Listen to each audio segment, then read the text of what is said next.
நம்ம கையில எடுத்திருக்கிறது கி வீரமணியோட கொள்கை நிலைப்பாடுகள் பத்தின சில குறிப்புகள். குறிப்பா சொல்லணும்னா, பிராமணர்கள் பத்தி அவர் சொன்ன கருத்துகள்ல சில முரண்பாடுகள் இருக்கிறதா இந்த குறிப்புகள் வாதிடுது. ஆனா பாருங்க, இந்த அலசல ஆரம்பிக்கிறதுக்கு முன்னாடி ஒரு விஷயத்த ரொம்ப தெளிவா சொல்லிடுறோம். நம்ம கிட்ட இருக்கிற இந்த குறிப்புகள் திரு வீரமணிய விமர்சனம் பண்ற பார்வையோட இருக்கு. அவரோட சில செயல்பாடுகள்ல கொள்கை முரண்பாடு இருக்குன்னு குற்றம் சாட்டுது. எங்களோட நோக்கம் என்னன்னா, இந்த குறிப்புகள்ல என்ன இருக்குதோ அதை அப்படியே உங்ககிட்ட சொல்றது மட்டும்தான். இதுல சரி இது தப்புன்னு நாங்க எந்த பக்கமும் நிக்க போறதில்ல. சரி, நேரா விஷயத்துக்கு வருவோம். இந்த குறிப்புகள் படி சமீபத்துல திரு வீரமணி என்ன சொல்லியிருக்காருன்னா, திமுக கூட்டணிங்கிறது வெறும் அரசியல் கூட்டணி இல்ல, அது சமூக மானம் மீட்கின்ற ஒரு பெரிய இயக்கம் அப்படின்னு. அது மட்டுமல்ல, திராவிட இயக்கத்தை வேரோடு பிடுங்க போறேன் அப்படின்னு சொன்ன ஒன்றிய உள்துறை அமைச்சருக்கு திராவிடத்தோட வேர் எங்க இருக்குன்னு தெரியுமானோ ஒரு சவால் விட்டதா இந்த குறிப்புகள் சொல்லுது. இந்த ஒரு பின்னணியில தான் இந்த குறிப்புகள் வைக்கிற விமர்சனங்களை நம்ம பார்க்க போறோம். முதல்ல பாஜக தலைமை அப்புறம் பிராமண பிரதிநிதித்துவம் பத்தி வீரமணி சொன்னதா ஒரு கருத்தை இந்த குறிப்புகள் சொல்லுது. அதாவது, பாஜக ஏன் ஒடுக்கப்பட்ட சமூகத்தினரை தலைவரா நியமிக்குது, ஒரு பிராமணரை போடலையான்னு வீரமணி கேட்டதாகவும், அப்புறம் அதையே போட முடியலையே அப்படின்னு திருத்திக்கிட்டதாகவும் இந்த ஆதாரம் சொல்லுது. விடுதலை பத்திரிகையில இது வந்ததா குறிப்பு இருக்கு. இதுக்கு ஆதாரம் ஒரு எதிர்வாதத்தையும் வைக்குது பாருங்க. அதாவது ஒரு கட்சி யார தலைவரா போடுறாங்கங்கிறது, அவரோட மக்கள் செல்வாக்கு, ஈர்க்கிற திறமை, அப்போதைய அரசியல் தேவைன்னு பல விஷயம் இருக்கு இல்லையா? சும்மா சாதி அடிப்படையில மட்டும் இல்ல. ஆனா வீரமணிக்கு இந்த அடிப்படை அரசியல் யதார்த்தம் புரியலையா, இல்ல வேணும்னே சாதியா பாக்குறாரான்னு ஆதாரம் கேள்வி கேக்குது. இப்போ தமிழ்நாட்டுல திரு அண்ணாமலையை பாஜக தலைவரா போட்டது, அதோட தாக்கம் எல்லாம் கூட இந்த குறிப்பு மறைமுகமா நினைவுக்கு கொண்டு வருது. யார் களத்துல தாக்கத்தை ஏற்படுத்துவாங்கன்னு கட்சி நினைக்குதோ அவங்கள தானே முன்னிறுத்துவாங்க. அதான் ஆதாரத்தோட பாயிண்ட். இந்த குறிப்புகள்ல இன்னொரு பழைய விஷயமும் வருது. தமிழ்நாடு பெரியார் மண், அதாவது பெரியாரோட கொள்கைகள் ஊடுருன மண். அதனால எங்கட்ராமனா அகில இந்திய காங்கிரஸ் தலைவராக்க இந்திரா காந்தி கொஞ்சம் தயங்கினாங்கன்னு கர்நாடக முன்னாள் முதல்வர் தேவராஜ் அரசு சொன்னதா வீரமணி ஒரு தடவை கோட் பண்ணியிருக்காரு. இந்த தகவலை துக்ளக்ல திரு சோ ராமசாமி எழுதினதாவும் வீரமணி சொன்னதா குறிப்புகள் சொல்லுது. இதுல என்ன சுவாரஸ்யம்னா, ஆதாரம் என்ன சொல்ல வருது பாருங்க. வீரமணி தனக்கு எங்க சாதகமா இருக்கோ, குறிப்பா பிராமணர்களுக்கு எதிரா இருக்கிற கதைகளை மட்டும் எடுத்து பேசுறாரு. ஆனா அதே பிராமணங்க விஷயத்துல தேவைக்கு ஏத்த மாதிரி அவரே முன்னாடி எப்படி நடந்துகிட்டாருங்கிறத வசதியா மறந்துடுறாருன்னு இந்த குறிப்பு சொல்லுது. இதனால வீரமணியோட நிலைப்பாடுங்கிறது ஒரு நிலையான கொள்கையா இல்லாம அப்பப்போ உள்ள அரசியல் தேவைக்கேத்த மாதிரி மாறுதுன்னு ஆதாரம் வாதிடுது. அப்போ அவரோட பிராமண எதிர்ப்பு கொள்கையோட ஆழம் என்னங்கிற கேள்வியும் இதுல வருது. சரி, அடுத்ததா கமல்ஹாசன் விஷயத்துக்கு வருவோம். இதுவும் ஒரு முரண்பாடுன்னு இந்த குறிப்புகள்ல சொல்றாங்க. பெரியார் மண் கொள்கையை பத்தி பேசுற வீரமணி திராவிட மாடல் மூலமா ராஜ்யசபா எம்பி பதவி வாங்கின திரு கமல்ஹாசனை வாழ்த்திருக்காரு. குறிப்பா இந்த குறிப்புகளின்படி கமல்ஹாசன் பிராமண சமூகத்தைச் சேர்ந்தவர். அவரை போய் வீரமணி சீரிய பகுத்தறிவாளர், தனித்த சிந்தனையாளர் அப்படின்னு எல்லாம் பாராட்டி அவரோட குரல் பார்லிமெண்ட்ல ஒலிக்கட்டும்னு வாழ்த்திருக்காரு. ஓஹோ! ஆனா இந்த வாழ்த்தியும் இந்த மென்மையான போக்கியும் ஆதாரம் சும்மா விடல. ரொம்ப கடுமையா கேள்வி கேக்குது. இது வெறும் அரசியல் லாபத்துக்காகவா அப்படின்னு கேக்குது. இங்க ஆதாரம் கொஞ்சம் கடுமையான வார்த்தையெல்லாம் கூட பயன்படுத்துது. ஒரு மாதிரி அரசியல் ஆதாயத்துக்காக கொள்கையை தளர்த்துக்கிறத குறிக்கிற மாதிரி சொல்லுது. அதாவது சூழலுக்கு ஏத்த மாதிரி பிராமணர் இல்லைங்கிற பேதம் எல்லாம் இல்லாம அரசியல் நடக்குதுன்னு இது காட்டுறதா ஆதாரம் சொல்லுது. பெரிய படத்துல பார்த்தா இது வீரமணியோட தீவிர பிராமணர் எதிர்ப்பு நிலைப்பாட்டோட நேரடியா மோதுதுங்கிறது ஆதாரத்தோட வாதம். இந்த பெரியார் மண்ணுல இப்ப எதுக்கு ஒரு பிராமணருக்கு எம்பி பதவின்னு ஆதாரம் கேக்குது. சரி, இப்போ நாம பார்க்க போறது இன்னும் கொஞ்சம் சுவாரஸ்யமா இருக்குமே. ஜெயலலிதாவோட கூட்டணி பத்தி. 1996 தேர்தல்ல அப்ப முதல்வராயிருந்த ஜெயலலிதா தலைமையிலான அதிமுகவை வீரமணி ஆதரிச்சதா இந்த குறிப்புகள் சொல்லுது. ஜெயலலிதாவையும் பிராமண பெண்மணின்னே தான் குறிப்புகள் சொல்லுது. திராவிடர் கழக தோழர்களுக்கு அன்பு வேண்டுகோள்னு தலைப்பு போட்டு இரட்டை இலை சின்னத்துக்கு ஓட்டு போடுங்கன்னு வீரமணி அறிக்கை விட்டதையும் ஆதாரம் கோட் பண்ணுது. ஆமா, இதுக்கு பின்னால உள்ள சூழலையும் ஆதாரம் சொல்லுது பாருங்க.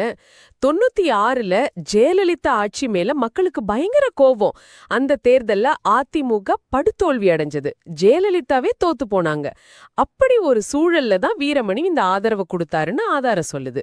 அதாவது திராவிட இயக்கத்தோட பெரிய தலைவரான கருணாநிதிய தோற்கடிக்கணுங்கிற ஒரே காரணத்துக்காக பிராமணர்னு ஆதாரம் சொல்ற ஜெயலலிதாவுக்கு வீரமணி ஆதரவு கொடுத்தது அவரோட கொள்கைக்கு எதிரானதுன்னு ஆதாரம் குற்றம் சாட்டுது. மொத்த தமிழ்நாடும் கடுமையா விமர்சிச்ச ஒரு ஆட்சிக்கு தான் கி. வீரமணி ஆதரவு தந்தாருன்னு ஆதாரம் அழுத்தி சொல்லுது. இங்க ஆதாரம் போயஸ் தோட்டத்தை மார்ச்மேன் ஒரு வார்த்தையை பயன்படுத்துது. ஏன் அப்படி? 1994 விடுதலையில வீரமணி எழுதுனதா சொல்ற ஒரு பகுதியா ஆதாரம் காட்டுது. ஐயா பெரியார் நினைச்சத நீங்க செய்யும்போது பெரியார் தொண்டர்களாகிய நாங்க பாராட்டுறோம். பெரியாரோட கொள்கைகளை உங்க ஆட்சி செய்யற நேரத்துல உங்களுக்கு எதிர்ப்பு வந்தா கருப்பு சட்டை படை, தற்கொலை பட்டாளம் தங்களையே அழிச்சுக்கிட்டு ஆட்சிக்கு உறுதுணையா இருப்போம் அப்படின்னு வீரமணி சொன்னது ஆதாரம் சொல்லுது. ஆதாரம் என்ன சொல்ல வருதுன்னா, தேவைப்படும்போது ஜெயலலிதாவை பெரியார் கொள்கைகளை செயல்படுத்துறாருன்னு பாராட்டுறது, அப்புறம் அதே ஜெயலலிதாவை அவர் பிராமணன்கிற அடிப்படையில விமர்சிக்கிறது. இது ஒரு முரண்பாடு மாதிரி தெரியுதுன்னு ஆதாரம் சொல்லுது.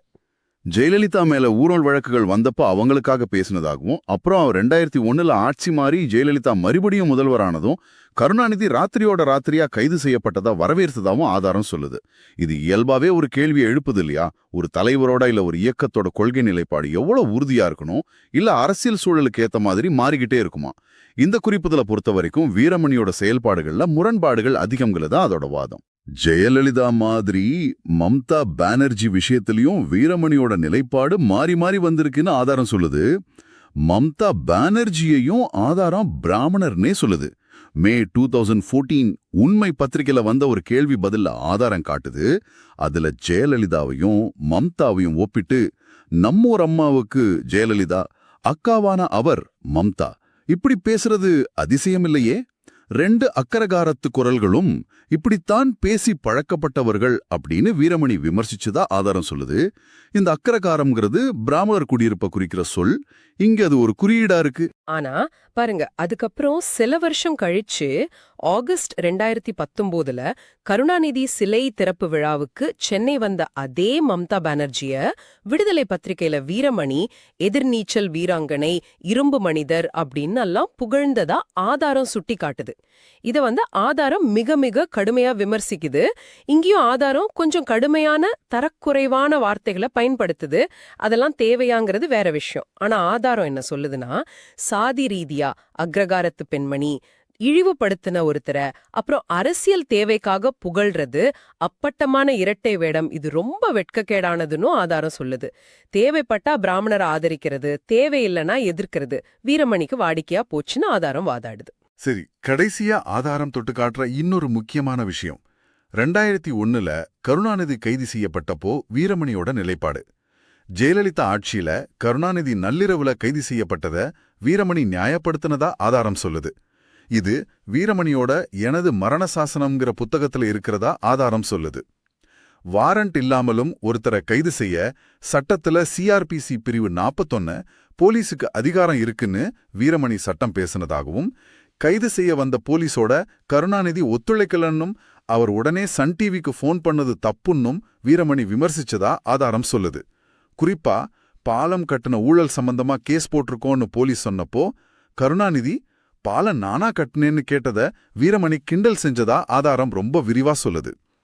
பப்ளிக், இனி உங்க பிள்ளைகளுக்கு தாஜ்மஹாலை கட்டினது யாருன்னு கேட்டா ஆக்ரால இருந்த கொத்தனார்னு சொல்லி கொடுங்க, ஷாஜஹான் பேரையோ மும்தாஜ் பேரையோ சொல்லாதீங்க அப்படின்னு வீரமணி நக்கலா பேசுனத ஆதாரம் கோட் பண்ணுது. அந்த நேரத்துல வீரமணிக்கு இருந்த கோபமும் கிண்டலும் இதுல தெரிகிறதா ஆதாரம் காட்டுது. இத ஆதாரம் எப்படி பாக்குதுன்னா, அப்போதைய அரசியல் சூழல்ல திமுகவுக்கும் கருணாநிதிக்கும் எதிரா செயல்படவும், ஜெயலலிதா அரசாங்கத்தோட நடவடிக்கைகளை நியாயப்படுத்தவும் வீரமணி எந்த அளவுக்கும் போனாங்கிறத இது காட்டுதுன்னு சொல்லுது. இதுவும் அவரோட கொள்கை நிலைத்தன்மையில உள்ள முரண்பாடுகளையும், சித்தாந்தத்தை விட சில சமயம் அரசியல் இல்ல தனிப்பட்ட விருப்பு வெறுப்பு மேலோங்கிறதையும் காட்டுதுன்னு ஆதாரம் வாதாடுது.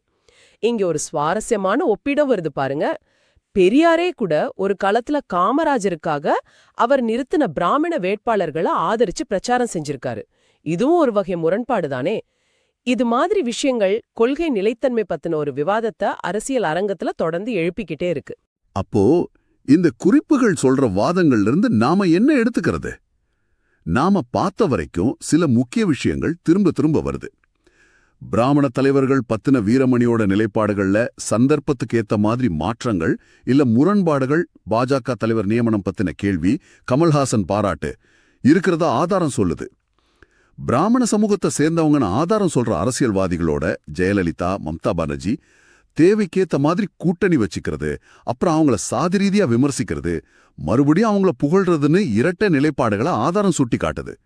அது மட்டும் இல்லாம முன்னாள் கூட்டாளியான கருணாநிதியோட கைது மாதிரி கடுமையான நடவடிக்கைகளை நியாயப்படுத்துறதுன்னு பல சம்பவங்களை ஆதாரம் பட்டியலிடுது. இது எல்லாமே நாம பார்த்த இந்த குறிப்பிட்ட குறிப்புகள்ல இருந்து கிடைச்ச தகவல்களும் அதோட பார்வைகளும் மட்டும்தாங்கிறத மறுபடியும் அழுத்தி சொல்றோம். ஆமா, ஆதாரத்தோட மையவாதத்தை இப்படி சுருக்கமா சொல்லலாம். கி. வீரமணியோட அரசியல் கொள்கை நிலைப்பாடுகள் ஒரு நிலையான சித்தாந்த அடிப்படையில இல்லாம அப்பப்போதைய அரசியல் சூழல், தேவைகள், தனிப்பட்ட உறவுகளுக்கு ஏத்த மாதிரி மாறுறதாவும் கடுமையான முரண்பாடுகள் நிறைஞ்சதாவும் தெரியுது. குறிப்பா அவரோட இயக்கத்தோட மைய கொள்கையா சொல்ற பிராமண எதிர்ப்புல இந்த முரண்பாடுகள் ரொம்ப தெளிவா தெரியுதுன்னு ஆதாரம் வாதிடுது. இதனால வீரமணியோட அறிவொழுக்கம், அதாவது அவரோட அறிவுசார் நேர்மை பத்தியும் ஆதாரம் ரொம்ப கடுமையான கேள்வியை எழுப்புது.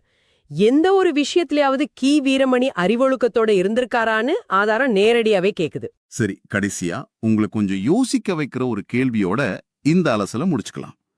இந்த குறிப்புகள்ல சொல்லப்பட்டிருக்கிற வாதங்களோட வெளிச்சத்துல பார்க்கும்போது ஒரு அரசியல் தலைவரோட இல்ல ஒரு இயக்கத்தோட கொள்கை நிலைப்பாடுகளை நாம எப்படி மதிப்பிடணும்? காலப்போக்குல மாறுற அரசியல் கூட்டணிகளையும் மாறிக்கிட்டே இருக்கிற சூழல்களையும் நாம எந்த அளவுக்கு கணக்கில் எடுத்துக்கணும்? சித்தாந்த தூய்மைக்கும் நடைமுறை அரசியல தவிர்க்க முடியாத சில சமரசங்களுக்கு இடையில உள்ள அந்த மெல்லிய கோடு எங்க வரையப்படுது? இதை பத்தி நீங்களே கொஞ்சம் யோசிச்சு பாருங்க. மீண்டும் சந்திப்போம்.